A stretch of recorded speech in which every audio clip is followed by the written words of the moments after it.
My name is Fumike and you're welcome to Buttered and Stirred. So over the past week, I made English scones and it didn't turn out as I expected.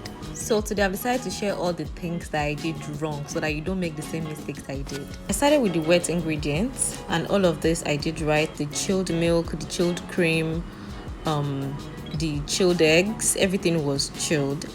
And then I mixed everything up together and then I withdrew the mixture to put it in the fridge like the recipe stated. I also mixed my dried ingredients just as the recipe stated, and I mixed everything together and I set it aside like the recipe stated. So now I poured in my chilled butter, which in this case is actually margarine, a brand that has more water content than fat content. So that is mistake number one. I used a margarine with more fat content, with more water content than fat content. So it was chilled and it took me some time to work it into the flour and have it in flakes. And it was just like it should be. I mean, I've made pie dough before, so I just felt like okay, it was the same thing. And somehow I actually got good results. It just didn't turn out as I expected. Oh, believe me, the end result was actually delicious. It just wasn't what I was expecting. So the moment I got my margarine worked properly into my flour mixture, I made it well in the middle and then I poured the cream mixture into it. Then I was going to use my hands to mix and it was so messy and cold. Guys, I couldn't stand it, so I had to, remove my hand sharply.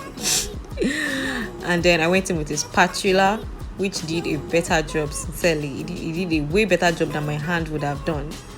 So I just mixed that together. In the process of mixing, I realized that my dough was still dry. It was too dry.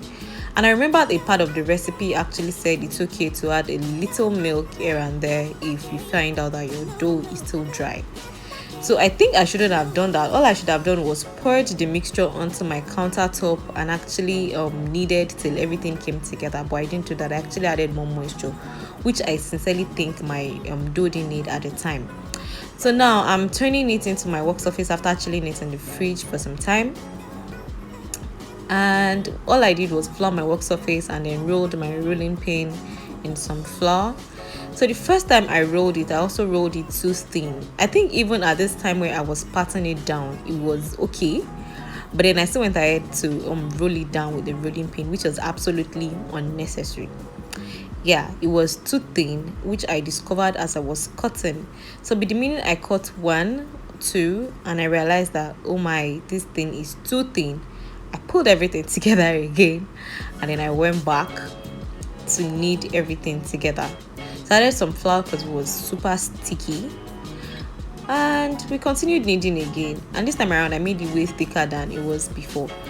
Remember, I told you I could have just cut it out the way it was and it would have come out perfect. Maybe, I'm not sure, but I ended up rolling it again. And one thing about scones I know is you don't have to knead it so much. It doesn't like to be over kneaded. So I cut these ones and these ones were about 1 inch or 3/4 of an inch thick and I thought it was better. So I lifted it carefully with a spatula and I put it on a baking tray I'd already prepared with aluminium foil. It's quite hard to get baking paper where I am, so I just usually settle for aluminium foil. It does the same thing. And while I was doing that, I realized, okay, I needed to flour my cutter so much because it was sticky, guys. So I did a lot more flouring and okay, this one wasn't looking bad. I could still see the margarine blocks in the dough. It was looking like, okay, it's going to be flaky and all. So I kept cutting, and when I exhausted this particular batch, I needed it together again and I started cutting. So I just put everything together and then rolled it out some more. I cut, and I did that till the very last one where I just poured everything into the cutter to shaping it and then I put it on the tray to bake. It's hard, tedious, but I don't know, it's supposed to be a fulfilling task. It wasn't as fulfilling as I thought it would be, sharp, but okay, we move still. Now it's time to bake them, so I'm just moving them around to make room so I can pick everything at once because guys, I am tired. This thing is stressful. So I baked them at the highest temperature of my oven, which is about 350 Fahrenheit. And okay, before I did that, I think I just brushed away eggs, and that was all I did. Another thing I noticed is that more people actually top their scones with cinnamon sugar. I didn't do that. So when it came out, it wasn't looking as golden brown as I thought it would be. It was actually really flaky, and it had a little lift. It didn't rise as much as I thought it would.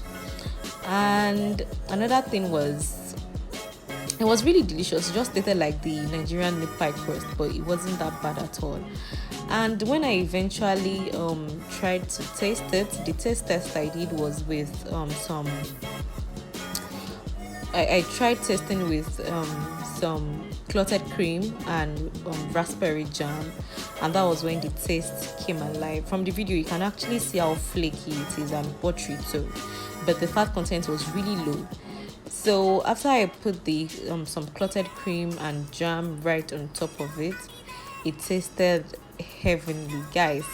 It was delicious. Colonial masters, I enjoy it. So we have come to the end of this video. I hope you've learned the mistakes I made and that you would not make the same when you make it.